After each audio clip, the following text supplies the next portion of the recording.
Hello guys, ಎಲ್ಲ ಹೇಗಿದ್ದೀರಾ? ಎಲ್ಲರಿಗೂ ಭವಿತಾ ಕಿಚನ್ಗೆ ಸ್ವಾಗತ. ನಾನಿವತ್ತು ಕೇವಲ ಒಂದೇ ಒಂದು ಸಾಮಗ್ರಿಯಾದ ರವೆ ಯೂಸ್ ಮಾಡ್ಕೊಂಡು ದೋಸೆ ಮಾಡ್ತಾ ಇದ್ದೀನಿ. ಇದು ನೀವು ಏನಾದರೂ ಅರ್ಜೆಂಟ್ ಕೆಲಸ ಇದ್ದರೆ ಈ ಒಂದು ದೋಸೆ ಮಾಡ್ಕೊಳ್ಬೋದು. ಇದು ತುಂಬಾ ಕ್ವಿಕ್ ಆಗಿ ಹೋಗುತ್ತೆ. ಬನ್ನಿ ಹೇಗೆ ದೋಸೆ ಮಾಡೋದು ಅಂತ ನೋಡೋಣ. ಹಾಗೆ ಇದ್ರ ಜೊತೆ ನಾನು ಕಾಯಿ ಚಟ್ನಿ ಮಾಡ್ತಾ ಇದ್ದೀನಿ. ಮೊದಲಿಗೆ ನಾನಿಲ್ಲಿ ಸಣ್ಣ ರವೆನ ಒಂದು ಬೌಲ್ ಆಗುವಷ್ಟು ತಗೊಂಡಿದ್ದೀನಿ. ಇದನ್ನೀಗ ನಾನು ಒಂದು ಪಾತ್ರೆಗೆ ಹಾಕೊಳ್ತಾ ಇದ್ದೀನಿ. ಹಾಗೆ ಇದು ರವೆ ಮುಳುಗುವಷ್ಟು ನಾನಿಲ್ಲಿ ನೀರು ಹಾಕ್ಕೊಂಡು ಮಿಕ್ಸ್ ಮಾಡ್ಕೊಳ್ತಾ ಇದ್ದೀನಿ. ಇದು ಒಂದು 10 ನಿಮಿಷ ನೆನ್ಕೊಂಡ್ರೆ ಸಾಕು, ಜಾಸ್ತಿ ಏನು ಬೇಕಾಗಿಲ್ಲ. ನೋಡಿ, ಇದಿಷ್ಟಾದರೆ ಸಾಕು. ಈಗ ನಾನು ಇದನ್ನು ಒಂದು ಪ್ಲೇಟ್ ಮುಚ್ಚಿ ಒಂದು 10 ನಿಮಿಷ ನಾನಿಲ್ಲಿ ಹಾಕಿ ಬಿಡ್ತಾ ಇದ್ದೀನಿ. ಇದು ನೆನ್ಕೊಳ್ಳೋ ಅಷ್ಟರಲ್ಲಿ ನಾನಿಲ್ಲಿ ಒಂದು ಚಟ್ನಿನ ಮಾಡ್ತಾ ಇದ್ದೀನಿ. ಅದಕ್ಕಾಗಿ ಒಂದು ಪ್ಯಾನ್ ಇಟ್ಕೊಂಡು ಪ್ಯಾನ್ ಬಿಸಿ ಆದಮೇಲೆ ಒಂದು 4ರಿಂದ 5 ಹಸಿಮೆಣಸಿನಕಾಯಿನ ಹಾಕ್ಕೊಳ್ತಾ ಇದ್ದೀನಿ. ಇಲ್ಲಿ ನಾನು ಎಣ್ಣೆ ಹಾಕ್ಕೊಂಡು ಹುರ್ಕೊಳ್ತಿಲ್ಲ, ಹಾಗೆ ಹುರ್ಕೊಳ್ತಾ ಇದ್ದೀನಿ. ಇದು ಜಸ್ಟ್ ಒಂದು ನಿಮಿಷ ಫ್ರೈ ಆದರೆ ಸಾಕು. ನೋಡಿ, ಇದೀಗೆಲ್ಲ ಸ್ವಲ್ಪ ಕಲರ್ ಚೇಂಜ್ ಆಗ್ತಿದೆ. ಇದು ಸ್ವಲ್ಪ ಇಷ್ಟ ಆದರೆ ಸಾಕು. ಇದನ್ನೀಗ ನಾನು ಒಂದು ಪ್ಲೇಟಿಗೆ ಎತ್ತಿಟ್ಕೊಳ್ತಾ ಇದ್ದೀನಿ. ಇದೊಂದು ತಣ್ಣಗಾಗಿ ಬಿಡ್ತೀನಿ. ನಂತರ ನಾನಿಲ್ಲಿ ಒಂದು ಚಿಕ್ಕ ಜಾರಿಗೆ ಒಂದು ಸ್ವಲ್ಪ ಕಾಯಿ ತುರಿನ ಹಾಕ್ಕೊಂಡಿದ್ದೀನಿ. ಹಾಗೆ ಸ್ವಲ್ಪ ಕೊತ್ತಂಬರಿ ಸೊಪ್ಪನ್ನು ಕೂಡ ಹಾಕ್ಕೊಳ್ತಾ ಇದ್ದೀನಿ. ಸ್ವಲ್ಪ ಹುಣಸೆಹಣ್ಣು ಹಾಕ್ಕೊಳ್ತಿದ್ದೀನಿ. ಹಾಗೆ ನಾನು ಫ್ರೈ ಮಾಡ್ಕೊಂಡಿದ್ದ ಮೆಣಸಿಕಾಯಿನ ಹಾಕ್ಕೊಂಡು ಒಂದು ಗೆಡ್ಡೆ ಬೆಳ್ಳುಳ್ಳಿನ ಸಿಪ್ಪೆ ಸುಲಿದು ಹಾಕ್ಕೊಳ್ತಾ ಇದ್ದೀನಿ. ಇದಕ್ಕೆ ರುಚಿಗೆ ತಕ್ಕಷ್ಟು ಉಪ್ಪನ್ನ ನಾನಿಲ್ಲಿ ಹಾಕ್ಕೊಳ್ತಾ ಇದ್ದೀನಿ. ಈಗ ಇದಕ್ಕೆ ಸ್ವಲ್ಪ ನೀರು ಹಾಕ್ಕೊಂಡು ನಾನಿಲ್ಲಿ ಗ್ರೈಂಡ್ ಮಾಡ್ಕೊಳ್ತೀನಿ.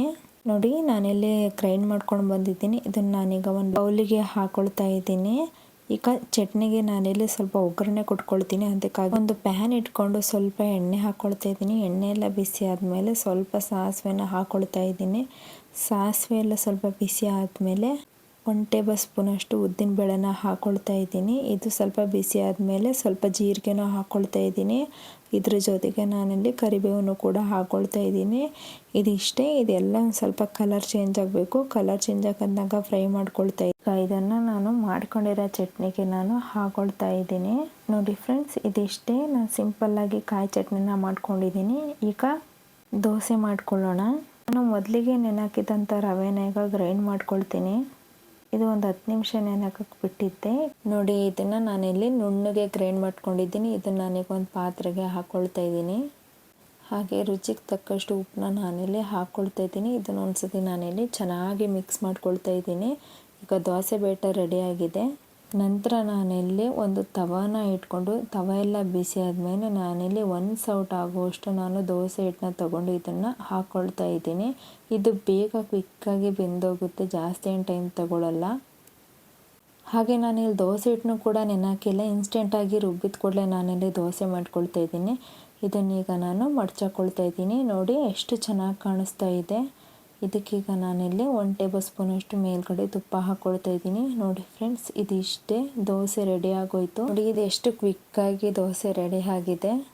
ನೋಡಿ ಎಷ್ಟು ಸಾಫ್ಟ್ ಆಗಿದೆ. ನೋಡಿದ್ರಲ್ಲ ಫ್ರೆಂಡ್ಸ್, ಎಷ್ಟು ಸಿಂಪಲ್ಲಾಗಿ ನಾವು ದೋಸೆ ಮಾಡ್ಕೊಳ್ಬೋದು. ಇದೇ ಥರ ಈಸಿ ರೆಸಿಪಿ ಬೇಕು ಅಂದರೆ ನಮ್ಮ ಚಾನಲ್ ಆದಂಥ ಭವಿತಾ ಕಿಚನ್ ಚಾನಲನ್ನು ಸಬ್ಸ್ಕ್ರೈಬ್ ಮಾಡಿ. ಹಾಗೆ ಪಕ್ಕದಲ್ಲಿರೋ ಬೆಲ್ ಬಟನನ್ನು ಕ್ಲಿಕ್ ಮಾಡಿ. Thank you.